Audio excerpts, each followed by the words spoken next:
ആഗ്രഹിക്കുന്നവർ, ഇങ്ങനെയൊക്കെയുള്ള വിദ്യാഭ്യാസ സംബന്ധമായി പുരോഗതി നേടണമെന്ന് ആഗ്രഹിക്കുന്നവർ, തൊഴിൽ ലഭിക്കണമെന്ന് ആഗ്രഹിക്കുന്നവർ, തൊഴിൽ പുരോഗതി നേടണമെന്ന് ആഗ്രഹിക്കുന്നവർക്കൊക്കെ ശ്രീമദ് ഭാഗവതം കേൾക്കാവുന്നതാണ്. അപ്പൊ ഇവിടെ ഭഗവാന്റെ മുന്നിൽ പ്രസാദം വാങ്ങാൻ ക്യൂ നിൽക്കുന്നവരും, അന്നദാനം തുടങ്ങുന്നതിന് മുമ്പ് അന്നദാനത്തിനായി ക്യൂ നിൽക്കുന്നവരിലും ഈ ദുഃഖങ്ങൾ അനുഭവിക്കുന്ന ആൾക്കാരൊക്കെ ഉണ്ടെങ്കിൽ ഭാഗവതം കൂടി കേൾക്കാൻ, ഇതിനകത്തേക്ക് കൂടി കയറാനുള്ള മനസ്സ് ഉണ്ടാകണമെന്ന് ഓർമ്മിപ്പിക്കുക.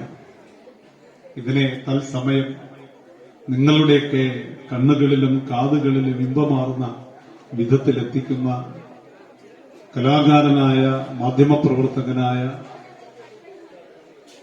സംഗീതജ്ഞനായ, ഗായകനായ പ്രസാദ് ചേട്ടൻ ഗ്ലോബൽ മീഡിയ